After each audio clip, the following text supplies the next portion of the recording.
Now this might just seem like an ordinary view of the ocean. But actually, this is a farm. An ocean farm. Just below the water, thousands of shellfish and acres upon acres of seaweed are growing. Of course, people are eating oysters or clams or mussels, but what about all of that green slimy stuff? Seaweed is used in more than just sushi.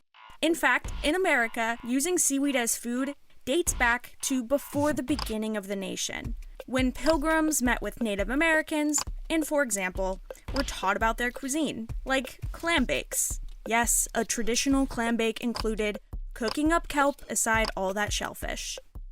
But since then, seaweed has transformed over and over again. You can find seaweed in more than just your dinner plate at your favorite Asian restaurant. You know, they think, oh, it's not really food. It's kind of that slimy stuff on the beach. And, you know, people were really, really, really clear about this. Well, I wouldn't eat that. What, put that in my mouth? So imagine their surprise when I said, but you already do every day. Seaweed could be in your toothpaste, in your almond milk, in your pricey moisturizer, or baby food, ice cream, and even your beer. Seaweed is used in medicines, and it can be used for fuel. I think an algae-based fuel should be able to power all planes in the world. All of this to say, the global demand for seaweed is expanding. The commercial seaweed market could surpass $85 billion before 2026. As for what it takes to farm seaweed, all you need is $20,000, 20 acres of water, and a boat. A single seaweed farm can net up to $90,000 to $120,000 a year. It's no fresh water, no fertilizer, no feed. Make it the most sustainable food on the planet, but at the same time, our crops soak up carbon, nitrogen, rebuild reef systems, so they really become engines of restoration as we're farming and trying to make a living. Here's what makes up the seaweed industry. Algae, kelp, seaweed. There's an estimated 10,000 different kinds of it. It's kind of a plant, but it's not a land plant. It's kind of the sea, but it's not a fish. If you think about it, you think, well, then if it's neither one nor the other, it's probably not edible. And that's what a lot of people that I would interview kind of said to me. They said, well, not really anything, is it? But of course, it turns out seaweed is certainly something. In fact, seaweed is pretty essential to the life of the planet. Marine algae produces anywhere from 50% to 80% of the planet's oxygen supply. Not to mention, seaweed absorbs a huge amount of carbon dioxide from the atmosphere. It's known that seaweed has been historically popular in Eastern diets.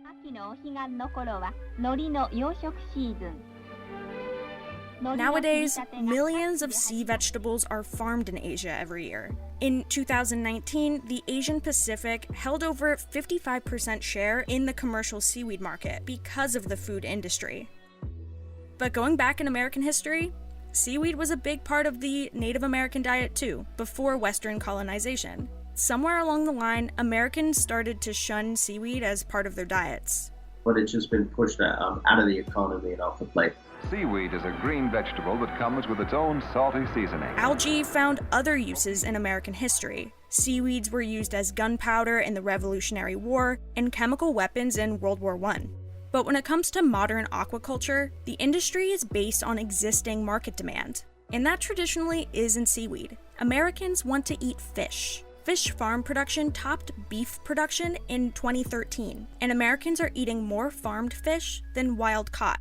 Globally, aquaculture's total farm gate sale value, that's the value of the product itself without accounting for selling costs like transportation or marketing, reached over $263.6 billion. That number accounts for products like fish, crustaceans, marine algae, and even pearls and seashells. But most of those billions are in fishing, and seaweed farmer Bren Smith would know. He was a fisherman for most of his life.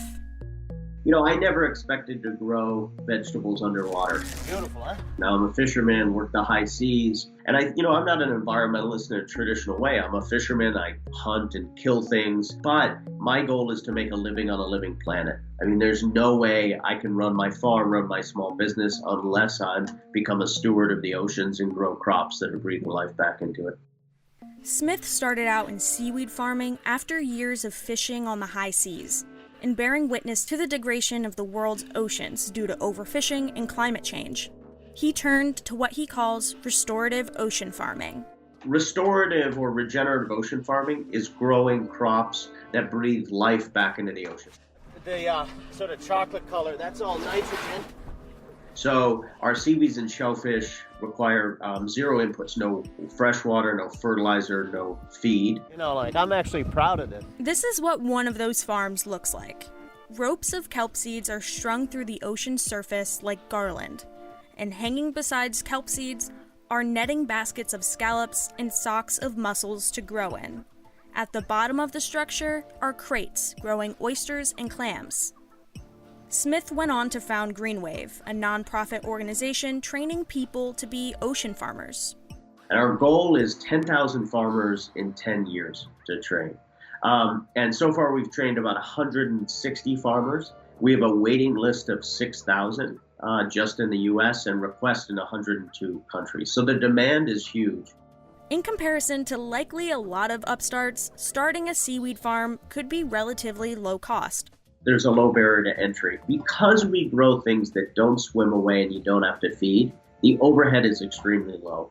It takes basically $20,000 to $50,000, depending on the area, to start a farm. You need a boat and 20 acres, and you can be up and running. And Smith points to a profit to be made. We see the future of farms as being sort of 4 quadrants of income. 1, we're harvesting food. 2, harvesting byproduct like bioplastics, things like that. 3rd, we're harvesting data. So we have sensors on farms throughout the country which are pulling data. We package that. What we hope to do is sell that to insurance companies, government, things like that. And that's an income stream for every farmer. And then the 4th quadrant is ecosystem services.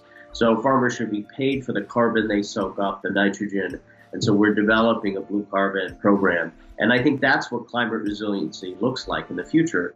Dr. Charles Yarish of the University of Connecticut has helped tons of ocean farms get started. We're making up what people have done on land with land crops. We're doing it in a matter of maybe less than a decade. And then with the COVID virus, we had to really work hard about getting each of the farms harvested in a COVID-safe way. Infrastructure remains the biggest challenge to scaling these farms. For example, a processing plant costs about $1.3 million. That plant would allow a farmer to process 2 million pounds of seaweed a year. It's that infrastructure in the middle to stabilize and process the kelp. The good thing about our model is that it's cheap to do in water. It's just ropes and buoys. The challenge is when you hit land, you face all the challenges land-based farmers face. So we need to powder it dry, flake, and that infrastructure just doesn't exist, and it's really capital intensive. Market demand is not a challenge for the seaweed industry right now. Besides being used for food, another big use of seaweed is colloids, specifically phycocolloids, like alginate, agar, and carrageenan. If those sound like strange words you might find in a nutrition label, you're right. These are seaweed-based food additives that can produce a certain consistency or texture. Seaweed is also increasing in popularity as a meat substitute. It enhances the meatiness. It's full of natural umami, which people use a lot now to convey the idea of meat, but without the meat. So one of the challenges of a lot of the plant-based foods is that it's soy-based, and soy is extremely destructive. So we want to replace those harmful inputs with things like seaweed. It was actually McDonald's that first pioneered a burger using seaweed. Back in 1991, Introducing the McLean Deluxe, made with a 91% fat-free beef patty. And it was advertised as the NBA's official sandwich. New McLean Deluxe will blow you away. It was on the menu for 5 years. Colloids are not just a food additive. They're also present in medicine. For example, alginates are used in dental mold production and in wound dressings, and even diet pills. Seaweed is also found in the personal care sector. alginates are used as dispersing and thickening agents in lotions, creams, and soaps. For example, the first ingredient in this moisturizer from La Mer is algae extract. 2 ounces of this lotion retails for $345. Colloids are also found in fabrics. Today, firemen's clothes is still treated with alginate for fireproofing. Another factor boosting the industry's valuation is demand for eco-friendly fertilizers. Because many seaweeds also produce growth-regulating compounds. And these growth-regulating compounds are part of the biostimulants that are used in our land-based agriculture. Hand in hand with fertilizers is animal feed.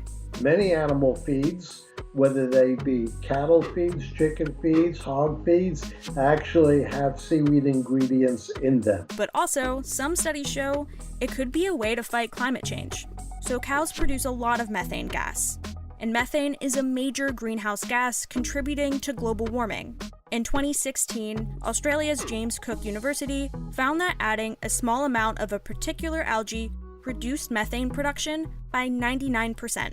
Smith says a new climate economy is starting, and this can be seen in another use for seaweed: biofuel.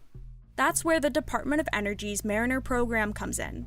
The program aims to make better use of the United States underwater territory, because the US actually has more water than land, known as the Exclusive Economic Zone, and it's larger than the total land area of the US, including Alaska. If you're producing it sustainably as a biofuel, you can replace fossil fuels because it's all photosynthetic. The US Department of Energy estimates that seaweed biofuel can yield more energy per acre than land crops like corn.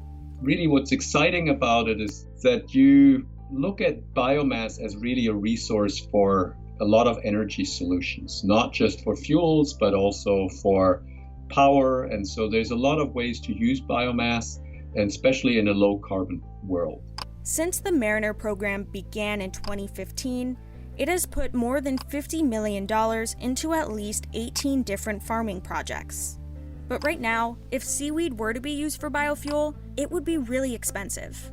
The goal of our funding is really to drive the cost down far enough that you can even consider it for energy. And that's due to basic supply and demand. It's a pricey fuel source because of the market demand for seaweed in food, fertilizer, and animal feed, and farms are supplying for those markets.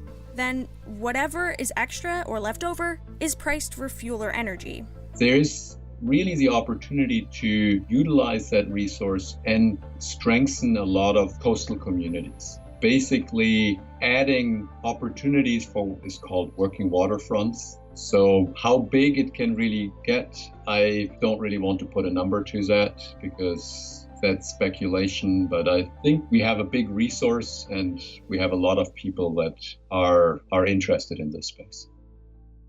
I can tell you right now, whatever your preconceived notion about the industry is, probably in the next 2 or 3 years, U.S. will be going from a minor player in global production to a major player.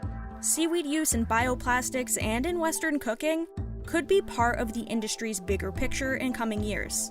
Besides the economic opportunity, seaweed can be part of the solution in fighting global warming, which ultimately creates what Smith calls the blue-green economy.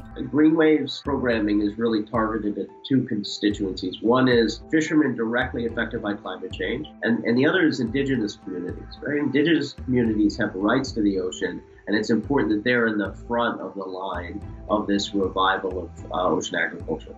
According to the World Bank, a network of farms equivalent to 5% of U.S. territorial waters can create 50 million direct jobs. This diverse group of people that are basically taking a chance on a topic that they don't know how big it's really growing. It's not a very established career path at this point. Seeing the enthusiasm of these people and has been, I think, very rewarding. Smith also says seaweed can be a part of the way growing populations are fed in years to come. One study found a network of farms totaling the size of Washington state could supply enough protein for every person living today. But getting all of this farming of seaweed done is part of the bigger picture too. It's got to be responsibly farmed because we're in danger of doing to the sea what we've done to the land. So if any of us are waving a flag, it's that. Seaweed is great, but use it responsibly. Smith started on his journey as a seaweed farmer, touting the many food possibilities, before he realized seaweed could be something much bigger than a piece of the dinner plate. The message was kelp is the new kale, right? I coined the term kelp is the new kale, and I think I was wrong. I think it's something else. We don't totally know what it is, but the key is opening these various markets.